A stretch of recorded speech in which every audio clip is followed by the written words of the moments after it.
Hello everyone, welcome to Everything Football and welcome to the final episode of the prediction show. The season is over, man. It just feels like the other day we were talking about England and Italy at the Euros, but this season is already over. And I couldn't have gotten a more special guest to come on my final show. I didn't meet this guy on YouTube or social media or anything. I met him on a Premier League show where we were going up against each other in a certain game show, and we actually ended up drawing. Hopefully this time we don't draw. Hopefully in the prediction I do beat him. And he's even more special. He's Kai Havertz's friend, Merav from India. I mean, tell us about Kai Havertz and tell us about you. Kai Havertz sent you a shot. Yeah, that was fantastic. I wouldn't call him my friend because I don't think I wouldn't be surprised if he forgot about me by now. But you know, he gave me a shirt, which is cool, and yeah, I'm still grateful, and I still think about that moment again and again. You know, it's just really cool, and yeah, very grateful for that opportunity. Your Champions League winner, it must have been incredible. So you're saying Havertz is definitely not your friend. I'll tell you who's definitely not your friend. Me on this show with you. I have to beat you. I'm currently losing to the experts. I'll end up losing, but I think I'm currently losing 18-15 to the experts. So hopefully I do beat you for the last win of the season. So the last game week of the season, 10 matches at the same time. Actually, 8 of those games are crucial. Only 2 of those games don't matter. Like Chelsea, Watford, and such teams. So it's going to be interesting. So we'll start with the champions. I'll go first for the first 5 games, and then Merav will go first for the next 5 games. And the first one will be Manchester City against Aston Villa. What an incredible match! This is like the 3rd time Manchester City are going into the final day. Not sure that they're going to win the title or lose it. Remember what happened with Aguero against KIERAN in 2012, and in 2014, I think Nasri scored against West Ham on the final day or something. In this match, people are saying Gerrard is going to win the title for Liverpool, and beat Manchester City in this game. But watching Aston Villa yesterday against Burnley, I seriously cannot see it. I'm going to go for Manchester City 3, Aston Villa 1. What about you, Merav? I agree with you as well. I think Aston Villa, in the form they've been under Gerrard, originally when Gerrard came in, they were in good form, but now they've just dropped. And I honestly don't see Manchester City bottling this. I feel like after they bottle the Champions League, they're going to go all hands on deck in this. And they just have too much quality, I think, at the end of the day for Aston Villa. They've got so much good players. Kevin De Bruyne, what amazing form he's been on. And I think it's going to be comfortable. 3-0 win for Manchester City. A lot of goals. Hopefully Kevin De Bruyne can grab another. And, you know, he's just been in great form, and Manchester City have been in good form as well. And, yeah, I honestly don't see them bottling it against Aston Villa. I can see them winning as well. So we agree on that. I've gone for Aston Villa to score. Merav has gone for 3-0. The second game at the same time will be Liverpool against Wolves. Now, Wolves are very good in the first 25 games in terms of clean sheets. But in the last 10 games, they've been conceding a lot. I think Chelsea scored twice against them. City scored 5 against them. Could have been 10 in that game. I remember Arsenal scored twice against them as well. It's going to be an interesting game. I don't know which players Liverpool are going to field in this game. Salah is currently injured. Van Dijk was just the last game.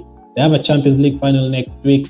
I think they'll start with a strong team. I mean, their second team is Jota and Luis Diaz. It's basically like the first team anyway. So I'm going to go for another 3 goals for another title contender. And Wolves to score again. Same scoreline as Man City. Liverpool 3, Wolves 1. How about you? I don't think it'll be as easy you think it will be. I mean, Wolves have been in atrocious form lately. They've been conceding loads of goals. I think towards the start of the season, the defensive record was outstanding, and I think they've not won in the last 5 games. They've been drawing. They lost 3-0 to Brighton. They're conceding goals here, the left, right, and centre. At first, they looked brilliant, but now they've lost a little bit of form. But I think it will be difficult for Liverpool. Of course, Liverpool have got a few injuries, and they are going to be mainly looking at the Champions League. But of course, they're going to carry over the Premier League as well, and they're going to want to win this game. I think they will just get it. I think they'll just edge it towards the end. I think it'll be 1-1 until 75th minute, and then maybe they'll grab a late winner, and they'll get the 3 points. But I don't think it'll matter at the end of the day, because we both said that Manchester City will win the league. So yeah, I think they'll get the 3 points, but it won't be as easy as you think it'll be. You're going scoreline? 2-1. 2-1. Okay. The next game is Man City is winning the league and Liverpool second. The next game will be the top 4 battle, Norwich against Tottenham. I mean, Norwich have been terrible this season. They'll probably come back next season again with 100 points in the Championship, and then they'll be back again next season once again. Tottenham looking likely to go to the Champions League. Listen, Merav, as much as I want Norwich to win this game, I just cannot see it, man. Son is going for the Golden Boot, especially if Salah doesn't play for Liverpool. I mean, Kane, Son, Norwich, last home game, are they even motivated? I remember the last time they were playing a last home game of the season, I think back in 2020. Antonio scored 4 goals against them in that game, so I can see the same with Son and Kane here. I want Norwich to win, Merav, but Norwich 1, Tottenham 5. I mean, respect to you for, saying that Norwich will lose. Because I actually kind of expect you to be like, optimistic and be like, oh yeah, Norwich, please get a result. But still, I think Spurs have been really, really good lately. Their form has actually been very good. I think their form, ever since Conte took charge, it was an iffy start, but after that, he's really settled and he's brought in the defensive structure. He's getting Kane and Son to their usual best. And Son, what a player, man. I think he deserves top scorer. I want him to win the top scorer because I think Salah, after the AFCON, he's just been really, really poor. And I won't be surprised if Son scores a couple against Norwich because he just needs 2, I think, to confirm top scorer considering that Salah's injured. And I think Son is a really good player. And I think Kane and Son are going to be at their usual best. Again, Norwich have nothing to play for. They got a result against Wolves, I think. They drew against Wolves as well, but then I just don't see them getting a result here. I don't think it'll be 5-0, but I'd say 3-0 Spurs. I think Kane will get 2 and Son will get 1. So I think Son and Salah will be tied for top scorer. And yeah, it'll be a sad result for you and other Arsenal fans because, Spurs will secure top 4. If that happens, the next game will be basically non-eventful because Everton have already survived and Arsenal will probably end up getting 5th. Now, the thing that has been going through my mind over the last couple of days, imagine if Norwich beat Tottenham and then Arsenal draw with Everton. I think I wouldn't be able to sleep for 3-4 months until next season. So in this game, since Everton are already safe, I know they'll still be tough. They beat us at their place, and they watch a comeback for them against Crystal Palace. That was the first time Everton have been down 2-0 at halftime, and they've ended up winning 3-2 in Premier League history. So they're very motivated. Richarlison is looking good. At least they didn't pick up a red card again last game. By the way, these are the 2 teams that have picked up the most red cards in the Premier League this season.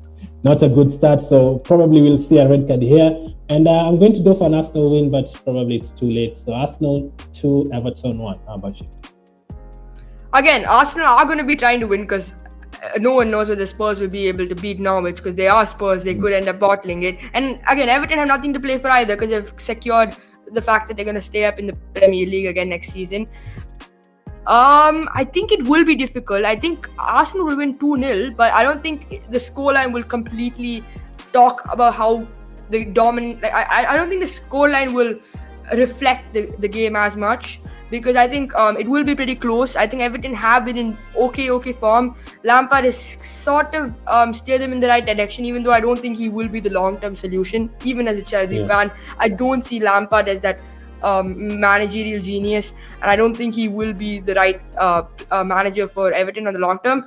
But I do think Arsenal will get the job done here, even though it won't matter for them. I think 2-0 to Arsenal, but Everton will get a few chances, and Arsenal will just be very clinical at the end.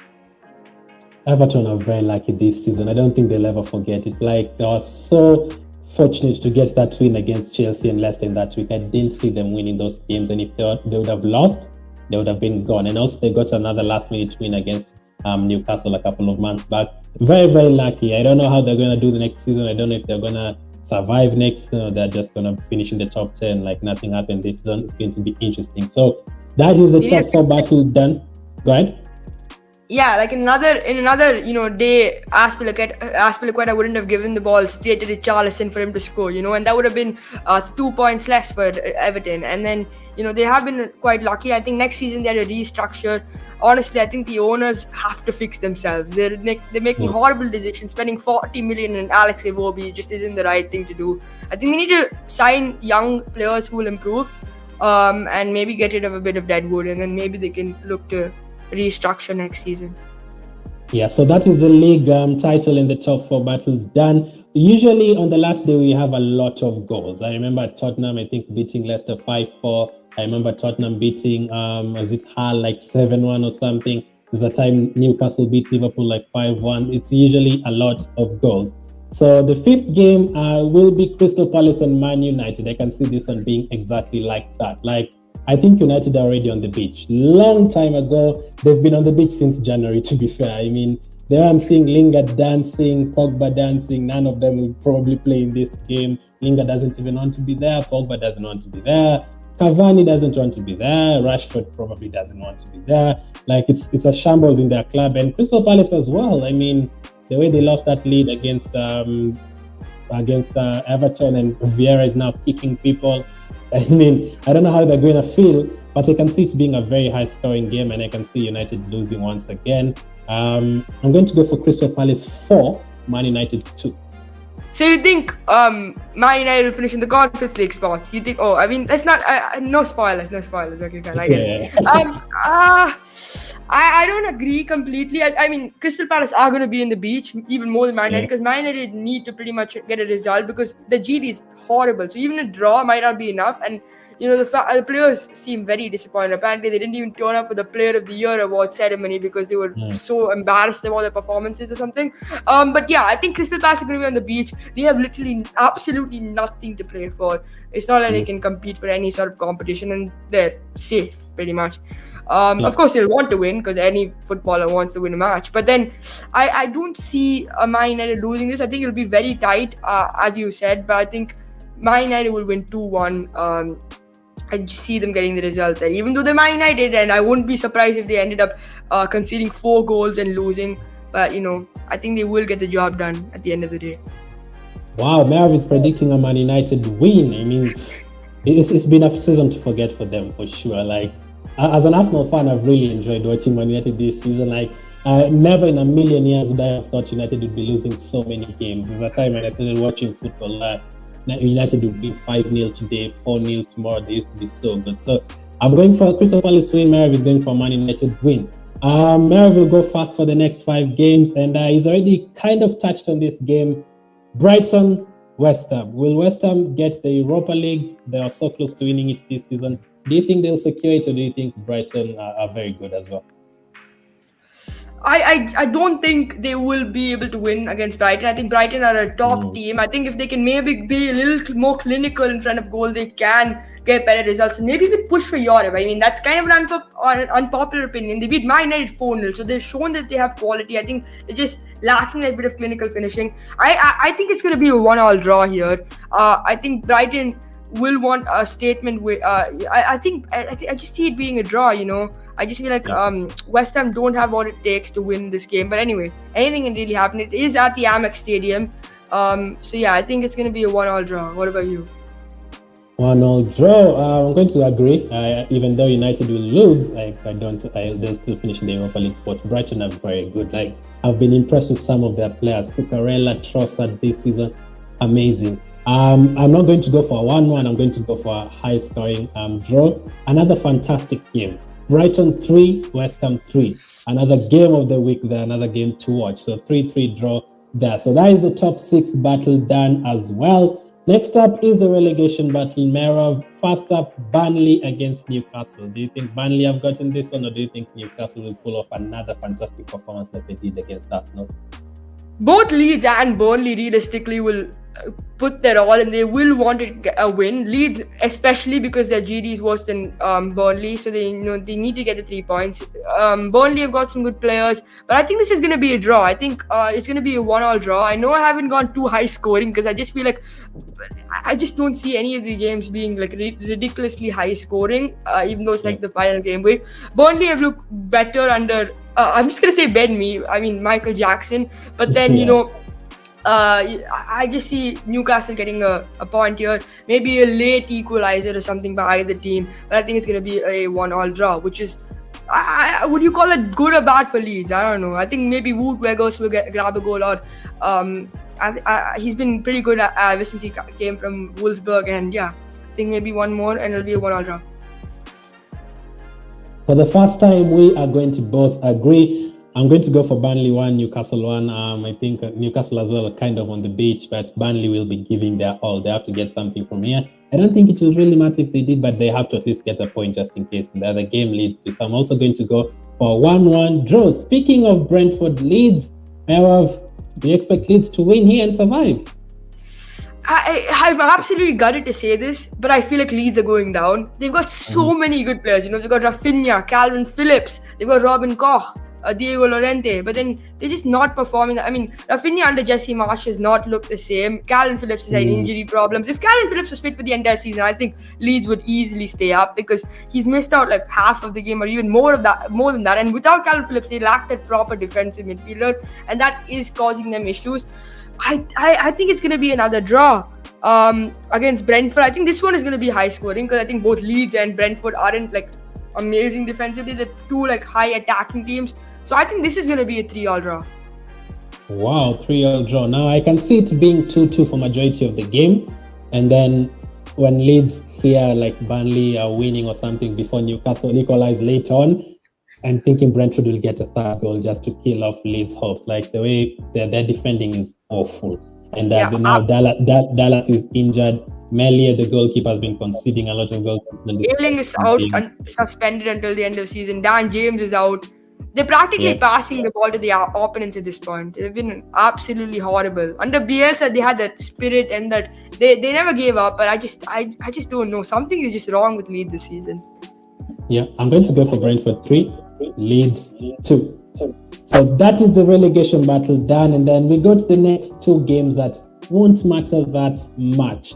We'll start with Merav's team, Chelsea against Watford. Watford are already down. They've been atrocious this season. And Chelsea have not been great at home. They've been drawing a lot of games. I think it's like 12 draws this season.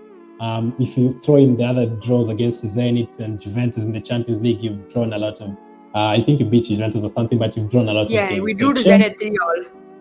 Chelsea, Watford, what are you going for here?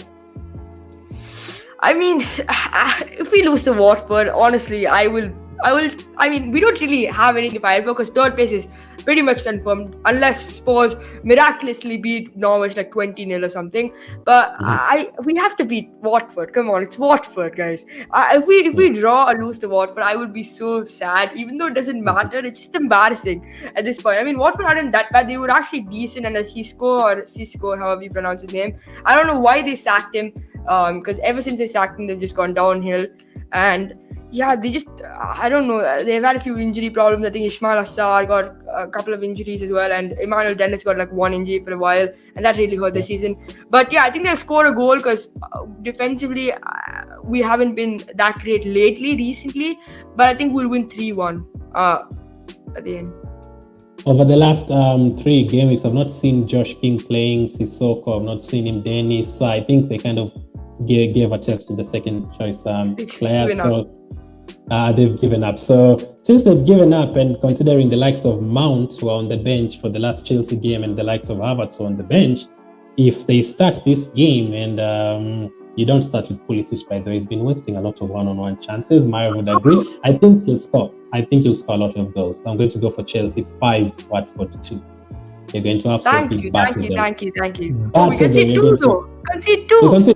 Yeah, because I mean, you'll have the goodbye speech of saying goodbye to Rudiger. He'll probably be subbed off. He'll bring in Sasa. Probably make a mistake somewhere. He'll be saying bye to Christensen. I don't know if he's fit, but 5-2 to Chelsea there. And then the last game that definitely does not mean anything is Leicester against Southampton. Leicester, these are the proper mid-table teams. They'll never go down. They'll probably never win the title. They probably never make the top 4. Leicester did, but anytime soon, I don't think so. And Mera's best player this season has been James Ward-Prowse. Do you think he'll help Southampton win this one? I think it'll be quite a tight game, but again, Southampton have been in horrible form as well. I think they've not won in the last 5 games. I think they lost 4 and drew 1 or something. And honestly, I think Southampton are always a team that have like one good run of games, and then they'll just be absolutely terrible for the rest of the season. I think they didn't replace Ings that well. Armstrong hasn't been great. Broja did have a good, run of games. Now he kind of has been poor, but again, he's a young talent. I mean, he's Chelsea's player, so I can't call him bad. But then, I think Leicester are winning this one. Leicester put up a decent performance against Chelsea, a draw, 1-1 draw. I think 2-0 to Leicester. I think they're just starting to get their players back from injury, likes of Fofana is returning. And I think next season they could again push for Europe. And if they can keep their good players. So yeah, 2-0 to Leicester. Wow, 2-0. I can see it being, I can see a few goals here. Southampton is basically like Chelsea. I mean, Breuer, Livramento, Romeo, it's like full of Chelsea players. I'm going to go for Leicester win as well, but more goals obviously on the last day. Leicester 3, Southampton 2. As you've said, Southampton have lost not won in a while. The last game they won was against Arsenal. Typical 1-0, and then they've never done anything again since then. 3-2. So those are the 10 predictions for those matches. Let's go to the bonus questions. I'll let Merav go first, and then I'll go for the second one. One player to definitely score. We have Man City, Aston Villa, Liverpool, Wolves. Arsenal, Everton, Norwich, Tottenham, Burnley, Newcastle, Brentford, Leeds, Palace, United, Brighton, West Ham, Chelsea, Watford, Leicester, Southampton. One player to definitely score. I feel like a big root in Norwich, but I feel like either Harry Kane or Heung-min Son will definitely 100% score. I'm going to put my money on Heung-min Son because I just want him to score because I want him to win the Golden Boot this season. Wow, interesting. I am going to go for this fixture. Merav's best friend, Havertz, I can see Watford being so open in that game that I can even see Rudiger scoring. I wanted to go for him, but too risky. I want these points. So I'm going to go for Havertz to score against Watford, one of the 5 goals. Total number of goals to be scored this match week, 10 games. I'm going to go for 38 goals to be scored. That was quite a lot of goals. I'm just gonna say 36 goals. I mean, you've gone for 3 goals here in Man City's game. You've gone for 3 goals in Liverpool's game. You've gone for 2 in this one. You've gone for Tottenham. You said Tottenham to win, 3 goals. You say this will be a draw, probably both teams to score. You said 3-3. Brentford Leeds, that's a lot. You said Man United here, 3 goals between the 2 teams. You said another draw here. I think it'll be like 28 to 30 goals. 28 to 30 goals, actually. I think I overestimated the amount of goals I predicted. Which one are you going for, 28 to 30? 28 goals. Interesting. There's a time there was like 44 goals or something on the last day. Let's see how it's going to go. So thank you very much, Merav, for coming on. I'll leave Merav's link. I'll leave his channel in the description and also his Instagram. Make sure to follow him. Incredible Chelsea fan. He's been enjoying a lot of finals recently. You guys have been in like every single final. How has the season been for you? Have you enjoyed the season? With the struggles we've had, the sanctions and injuries to Ben Chilwell, which was a massive upset, and the likes of Rudiger, Christensen, all of them running out of contract, I would say at the end, making it to 2 finals, making the quarterfinals of the Champions League and finishing 3rd in the Prem isn't bad. But it's all about how we respond next season under Todd Bowley, new signings. We need to bring in a couple of players.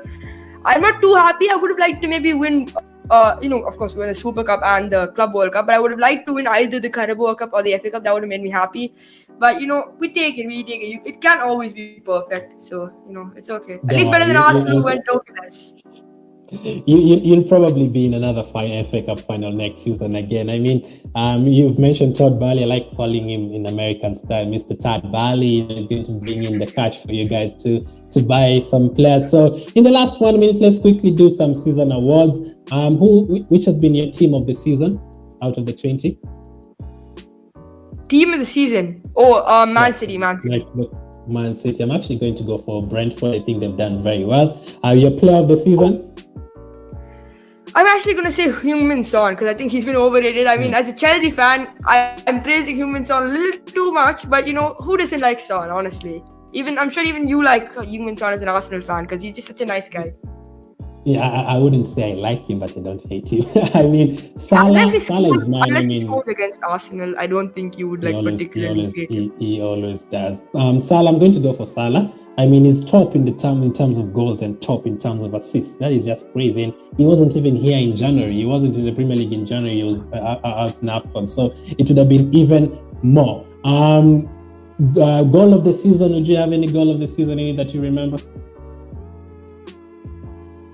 Andros Townsend scored a banger. James Ward-Prowse scored a free kick. I mean, it's hard to just think of. Oh, Rudiger's goal against Brentford. I have to mention that. The celebration as well. That was a great goal. An absolute banger. There's so many good goals. That's the beauty of the Premier League. You know, so many beautiful goals. I remember on opening day, Luke Ayling scored a banger against Man United. I can't think of one. So many just keep coming into my mind. And also for best player, I think we should also give Jared Bowen a shout because he's had like 10 assists and like 10 goals or something like that. I'm not exactly sure, but he's had a fantastic season, I think, for the West Ham player. Totally agree. The Rudiger one was good, and his celebration as well.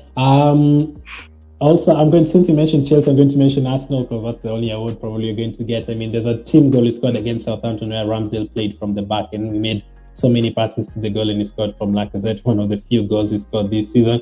There's another goal Son scored against Leicester from outside the box. Very, very good. And Salah against Man City when he dribbled past like 7 players. Very, very good goal. How did I forget that one? That one was an absolute. That was such a good goal. Like the dribbling and then the finish as well. I'm sure Manchester City fans wouldn't believe their eyes when they saw that happen, because that was a massive goal. If Liverpool win the league, that could possibly win them the league title because that got them 1 point and also made sure that City lost 2 points as well, you know, in the draw. Last one, who was the signing of the season? Any team? Christian Eriksen. You know, we have to mention Christian Eriksen. I think Brentford could have been pulled into the relegation battle because they were going, like before January approached, they were actually going in a poor run of form. They had an amazing start to life. And then once Christian Eriksen came, he just started pinging in the balls against Chelsea as well. When Brentford beat us 4-1, Christian Eriksen, that was beautiful. His performance was beautiful, even though I hated to see that. He was just fantastic. And I think he provides Brentford that world-class quality that none of the players really had. So yeah, I think nothing else. Maybe even Luis Diaz has been a fantastic signing for Liverpool and a couple of other good players as well. And nothing is coming on the top of my head. Probably some really good guys. I definitely agree, and I'm going to mention here an Arsenal fan mentioning Man United. I think without Ronaldo, United would have been like 11th. I am so serious. Without Ronaldo, they would have been terrible this season, and for him to come back and get to that 100 Premier League goals, amazing for them. That's the only positive they have this season. So let us know your predictions in the comment section. Let us know which team will score the most goals, which game will have the most goals. And also follow Merav. The links will be in the bio. Thank you for watching. Hit the like button and I'll catch up with you guys on the next one.